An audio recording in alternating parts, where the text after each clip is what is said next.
Hello and welcome to a very special edition of the Jay Duke Show. This is the season 2 finale. I'm joining you live from Kelowna, British Columbia, Canada. It's been beautiful out here. And thank you so much for joining me on today's program. We have a very special guest coming on, the first Olympic equestrian from Sri Lanka. Mathilda Karlsson is going to be my guest coming on in just a few moments. And it's really amazing to have a guest like her on the Jay Duke Show. I'm so honored to be a part of this. It's been quite a season 2. This is the finale for season 2. We're going to be taking a short break and resuming in September with the show. We have big plans for the show. We're going to be expanding it, making it bigger and better than ever, working with Horse Network, which I'm so happy to do so, and everything that Carly Sparks has done for me. So I really appreciate that. Season 2 has been quite the ride. We've had Nick Skelton on the show. He was incredible, and so many other great guests. Lily Keenan was on the show. Robert Ridland was incredible, talking about the American process for picking the Olympic teams. So it's been a lot of fun, and I really appreciate everyone that's watched and been with us. And that includes our sponsor for today, and that is Equishopper. You got to check out equishopper.com. It is the world's best marketplace for everything that you could need, equestrian needed. The stories on there are amazing. The support that you get, the products are incredible. Any sort of product you want to buy, it's there. It really is the world's best marketplace to buy anything equestrian related. If there's an equestrian product on there that you're not going to find it anywhere else, that is the one and only stop. So check out equishopper.com. So we're going to bring on our guest today, and that is our rider from Sri Lanka, and that is Mathilda Karlsson. So Mathilda is from Sri Lanka. She made her FEI debut in 2018. She currently has 19 FEI victories, and she just started competing in the FEI level in 2018. So she hasn't been doing it for very long. She's part of the Global Champions Tour, and she's really making a name for herself. Mathilda, welcome to the Jay Duke Show. Thank you. I'm so excited to be here. Thank you. So you are Sri Lankan in heritage. You are grew up in Sweden, and you're currently living in Germany. Exactly. Yeah. Exactly. So that's a pretty well traveled and such. So just briefly describe that story for us, please. How that all came to be. So I was born in Sri Lanka, and then I was adopted to Sweden when I was just a baby. So I grew up in Sweden. And then I moved to Germany when I was finished with school, and I was 18. I was going to stay for a year or two to learn the language and ride a little bit and train with Wolfgang Bengtsson, which was my biggest idol at that time. It still is, of course, because he's one of the best riders in the world still. And 18 years later, I am still here. So this is my home now. Yeah. I'm still in Hamburg, I'm still in Germany, and I'm not planning moving back to Sweden. That's amazing. Yeah. So we talk a lot about on this show as far as, how different riders get to the top level. And there's so many different stories, of programs. And some people have been in like really serious programs, and some have just kind of learned on their own on the farm and different things like that. You grew up in Sweden, and we haven't had a rider that's gone through that Swedish junior program. So I'd really like to hear what that's about. And, Sweden does have a fantastic equestrian background. Tell us about what it's like being a young rider in Sweden and how that program works. Well, first of all small and young kids goes to the riding school in Sweden. Pretty much everyone, because it's not because they love horses. It's more like a social thing. You go to the riding school because all your friends is there, all your friends is riding. So that's kind of how you start. And after a while, my friends dropped off because they went to college and they went to high school and they got a boyfriend or this and that. And I fell in love with the horses. So for me, it's been horses every day since then. Yeah. And obviously, Sweden is a very strong country in equestrian world, and they do produce a lot of very, very good riders. I think because just the basics is very good in Sweden. You get teach the basics very, very well. So is there a lot of flat work that goes along, and a lot of work on position and that sort of thing? Exactly. They really have a super well set up system to have you working your horse as well. Good horsemanship is like really, really important in Sweden, that you spend time with your horse, that you know your horse, that you know when it looks at you and it's sick, what to do, and not just riding well. Because I think to be a good rider, you need much more than just the skills. You need to have the feeling and know how to connect with your horse and different horses as well, not just with one horse. And that is something that the Swedish system really do well. So the kids over there, you groom your own horses, and you spend a lot of Exactly. time in Yeah. the stables Yeah.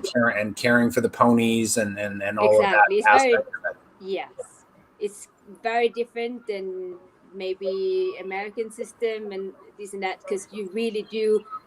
You don't come to the riding school and your horse is prepared. You need to groom it.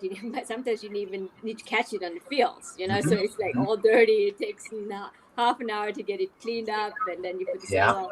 So we really learn from the basics, and you stay and you feed the horses and you muck out the boxes.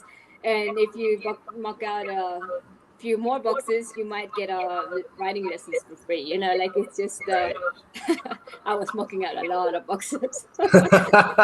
And is it like really big public schools over there of riding, or is it more little smaller farms, or both? Yeah. Everything. Okay. Every city basically have a couple of riding schools. If it's from the government or if it's really private, it depends. But it's enough space for everyone that wants to ride.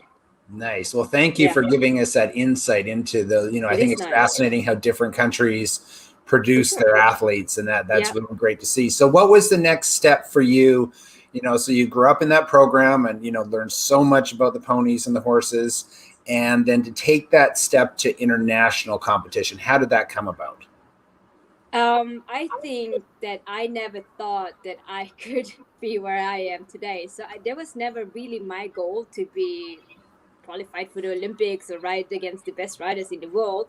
I just loved riding. I loved grooming as well. I could have stayed as maybe a top groom for a very successful rider. I don't know. But it come along. I think when you're an ambitious person and you just have these sporty genes in yourself that you just want to push the limits, you want to see where you can go, you want to be better, you want to take the next level.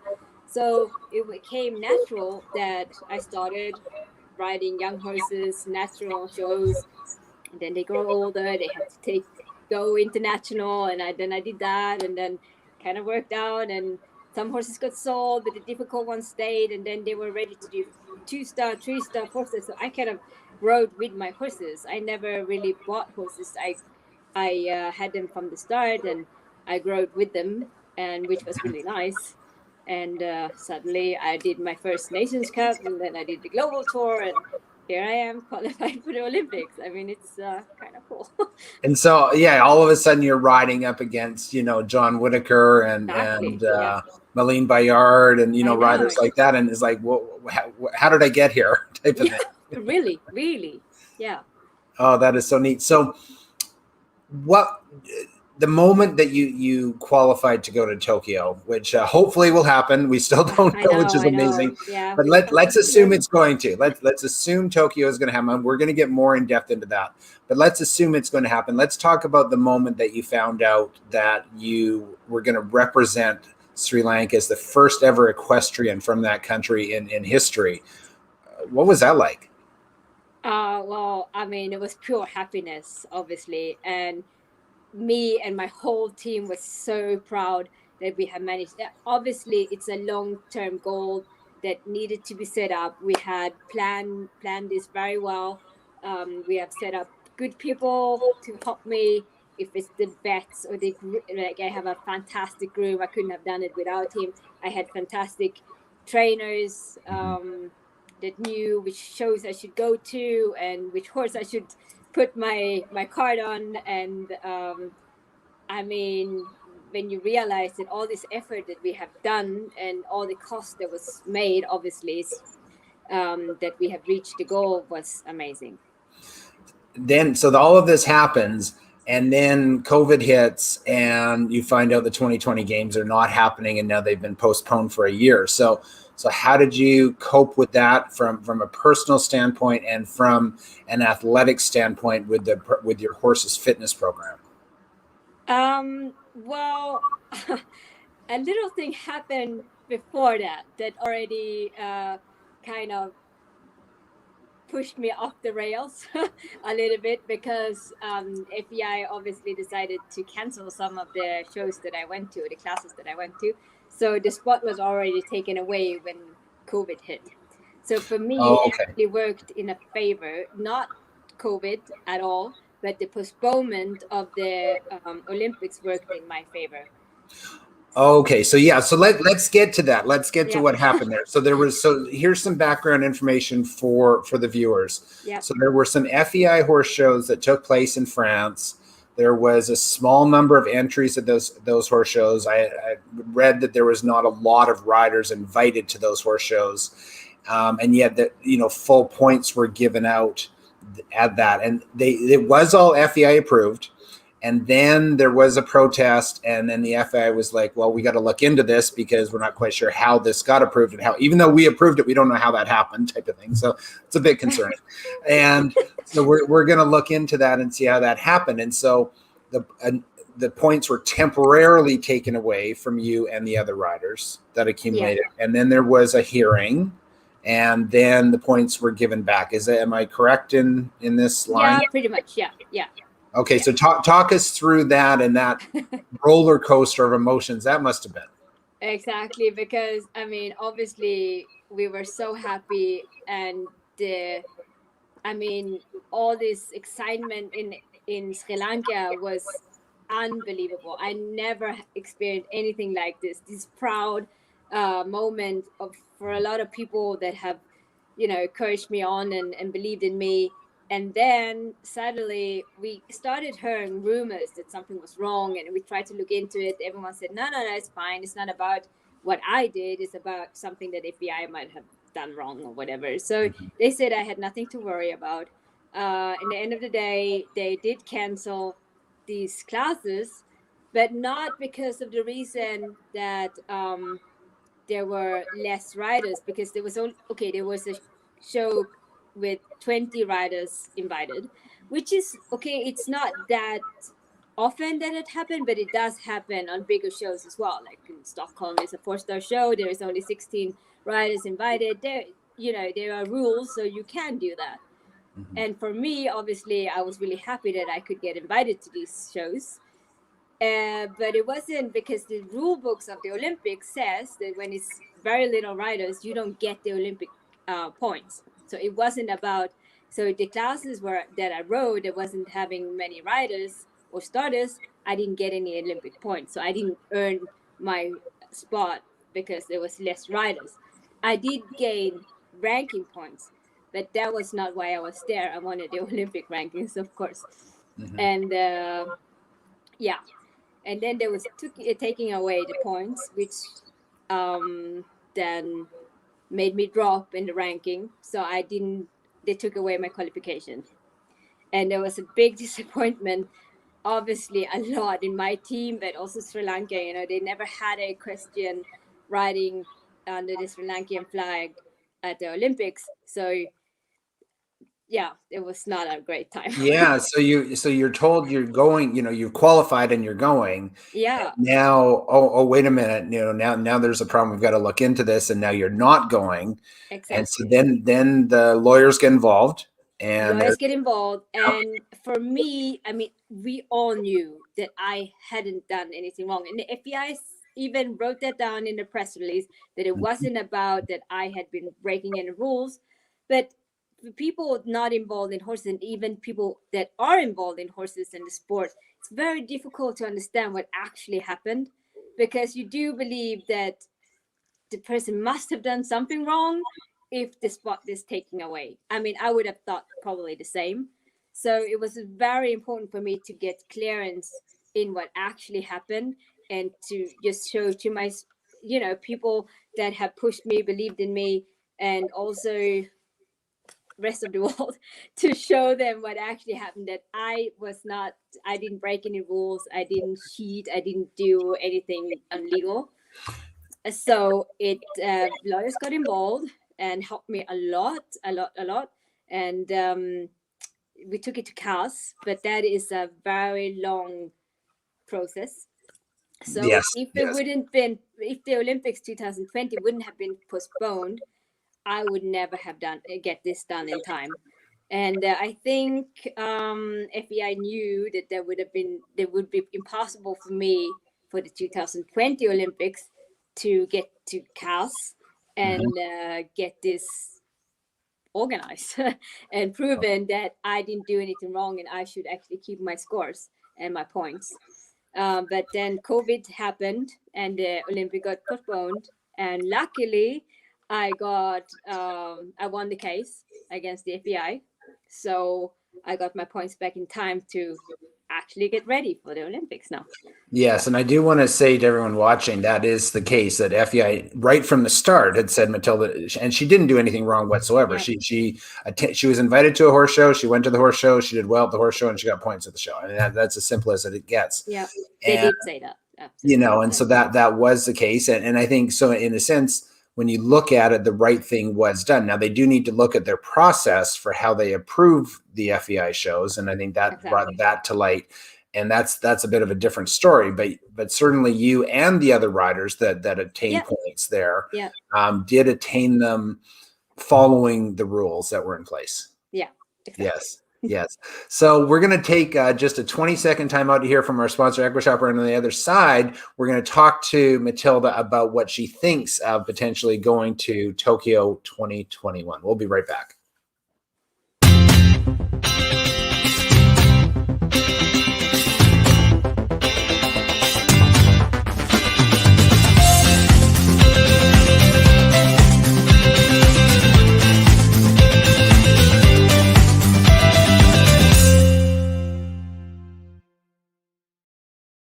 Welcome back to the Jay Duke Show on Horse Network. I am here with Sri Lankan equestrian Mathilda Karlsson. So we're just discussing here about Tokyo 2021. And, you know, you're talking about the long road it's gotten to get to there. And you're one of the few people that has benefited from it actually being delayed for a year and moving forward. So that, you know, and there's always two sides to every story. So that is great to see that it has helped you out in such a great fashion. So how have you prepared to go to Tokyo? Because, you know, we're getting very, very close now. So where are you at in your preparation? Well, even though everything that happened, I think, you know, my horse never, you know, he never knew that he was not going, because we trained him just as if we were going to go. We knew that I didn't do anything wrong, that we were sure I was going to get my spot back. So we trained him and had him working just as if he would go to the Olympics, as I said. Unfortunately, in Europe, there was not many bigger shows happening because of COVID. And also, when the shows started to open up, then the herpes thing happened to us. Yes. I wasn't, you know, I didn't have any horses getting sick, so I'm very thankful for that. But they did close the shows in Europe again for a little while, for 6 weeks or something, which was just when we're gonna start again in the outdoor season. So that was also a bummer. So unfortunately we didn't do many big shows last year. But I think, you know, all the riders that stayed in Europe had the same. You know, we were riding on 2-star, 3-star level because there were no bigger shows that happened. But my horse had been in great shape. He haven't been injured, which is great. So he had been trained really good the whole year. So now we just need to kick up and do some bigger shows and choose the right shows that he will perform well on and keep his confidence up and my confidence. And then we will soon be on our way. So we had last week a couple of big name riders, Eric Lamaze and Steve Gerdett, came out and talked about, should the Tokyo Olympics in the equestrian discipline even be held based on the fact that COVID there's still, you know, millions of people struggling with this.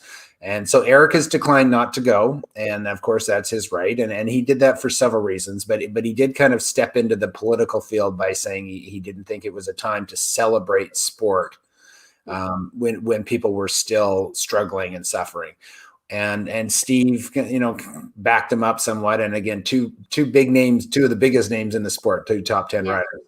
So what is your, obviously you're coming at it from a different angle. You've never been to the Olympics. This is your first big outing. I mean, Steve and Eric, they've been there, they've won there. Yeah, and that. exactly. Yeah. But for somebody like yourself, it's a very different perspective. So what is your opinion on that? Honestly, I imagine it very difficult to have an Olympic in this moment, to collect the whole world on one spot. And because I live in Germany, in Hamburg, and we still have everything closed. I mean, it opened up 2 days ago for the first time. All the stores was closed, all the restaurants was closed, the school was closed. So for then collect all the people in one spot, I find that very hard to believe that can happen. And I don't think that is very good. I mean, I can definitely understand if they say, okay, it's not going to be an Olympic this year because we have a pandemic. I think everyone, all athletes can understand that can happen, and that could be also a good decision. I think no one would be thinking that there's no reason why an Olympic couldn't happen. But of course, for me, as the first time qualifying, first time I can go to Olympics, of course I want to go. Of course I want to go. If they think that they can do it right, if they can, I'm young and sound. It's also different, for Eric, it's different because he's actually put his health at risk. Yes. I can totally understand that. And also I have horse owners that will not come, even if, they would probably never have a horse that goes to the Olympics ever again, maybe. That they will not go because they will put their health in risk. And, that is the most important thing that we have is our health. Nothing else matters in the end. So they will support me from at home. And, but of course I want to go. I want to go. And I can totally understand if there will be no Olympics for everyone. I can totally accept that. But if it's going to happen, if they put in a system, which they have done, that it's not many people, there's no public, and you need to be tested a lot, and everyone needs to be vaccinated, and this and that. I really, of course, is very excited to go. Of course. So let's talk about, the Olympic, and when it comes to equestrian has changed their format a little bit. So they dropped the teams from 4 riders to 3, and they did that to allow more nations such as Sri Lanka to attend the event.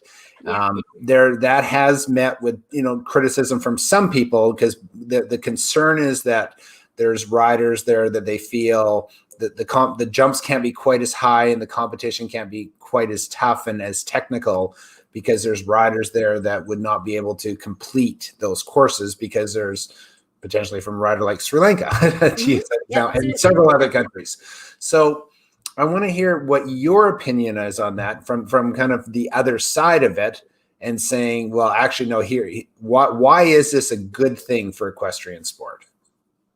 Well, I think it's very two sides of this. I think it's great that there's new nations coming in that can send a team and send an individual that never been on the equestrian map before. I think that is what it's all sport is about, is to bring people together, bring happiness together, and giving people chances to see the world and to educate themselves. So I think that's great, absolutely great. But okay, I can understand where it comes from, but you can't qualify to Olympics if you haven't been riding well and doing well. I mean, the competition is I mean, I qualified against the best riders in the world, per se, because I did that on the Global Champions Tour. So, and also they have the certificate of capability, which you have to achieve as well. And also because of the postponement now, we also the individual riders had to also do a second class, which was 160 high. And I think they really set that up that it's not going to be many bad experience for people, riders or horses at the Olympics. So I think that's kind of set up that will not happen, hopefully. Because the riders from weaker country that doesn't have as many equestrians or equestrian shows. Like Sri Lanka doesn't have horse shows on the international level. So of course I didn't qualify in Sri Lanka. I did that in Europe or in America. I was in America as well, in South America, qualifying on 5-star shows. And if you can jump very consistent on a 5-star level, I think you have the right to at least try to go to Olympics. I mean, everyone can just do as best as they can. It's also a matter of, your partner is an animal and not a car or a tennis racket or something like that. So I think, I think it's fair what they have done. And I think it's great that it's new countries coming up, not just because of myself. So I think, that's what sports is about. It is, and I completely agree. And this actually brings me back because I remember back in the 80s and 90s, and I was doing the team stuff and the Olympic trials and that. And actually, it was the same thing. A good friend of mine, I remember Ali Nilfarish, and he went and rode for Iran. And that was at that time, the Middle East was just coming into the sport. And people were like, oh, well, they're just setting up these qualifiers for them to get in, and they shouldn't be there and whatever. Well, if you look now at the Middle East and equestrian sport, they are very strong, very successful, very involved, and they've been wonderful for the sport. Yeah. And so this is not a brand new topic. This has been going on and probably will, for a very long time. Maybe in 20 years from now, there'll be, somebody from Greenland or Iceland, and they'll be saying, definitely. Yeah, exactly. And it is a worldwide sport. So I think that I agree with you, and what you're doing and representing like that is a really wonderful thing. And I really think, our sport shouldn't be about the same 30 people in the world. It needs to come in new people. It needs to have a system that makes it possible for riders. It doesn't matter where you come from, that have the chance to reach the top level, even if you're not from a wealthy country or a country that will support you as an athlete. Yeah, no, absolutely.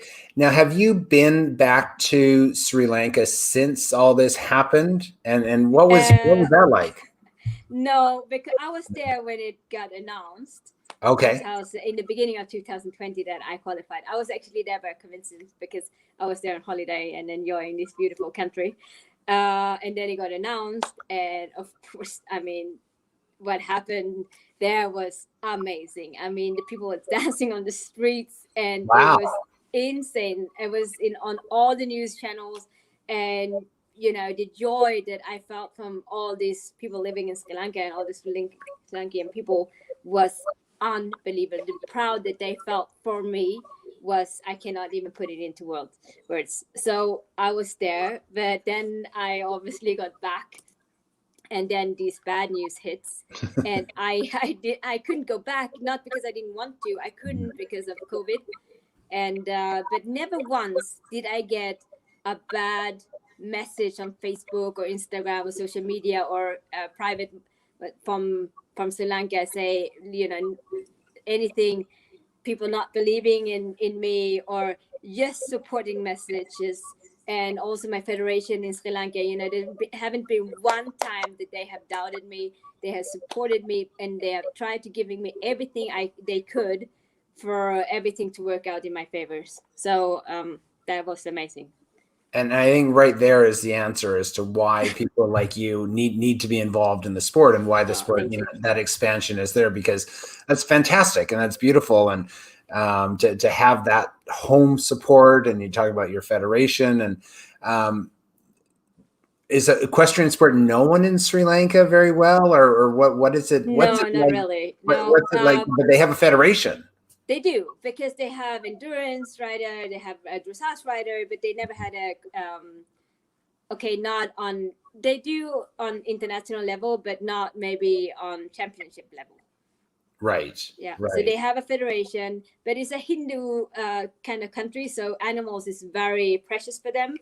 So I went to visit riding schools and seen horses in general, and the kids that were riding there when I was there in Sri Lanka. And I have to say the horsemanship is very, very good, which is very important to me, that I represent a country that is obviously nice to the animals and the horses. And it was nice to see that there's really horse people. Well, I think you do a fantastic job of representing your country, and that is really, really great to see. So you're chasing the Olympic dream, and whether it goes or not, what's do you see for yourself next? You've kind of, it almost sounds like you've gotten here, without a plan and a little bit by surprise, and you've impressed yourself. So congratulations. I love that. So what do you see for yourself moving forward into the future with equestrian? Well, for me, it's going to be probably the first time doing the Asian Games, and next year we will have the WAG. So I hope that I will be a part of that as well, because I have this amazing horse now that is young enough to do a couple of championships more.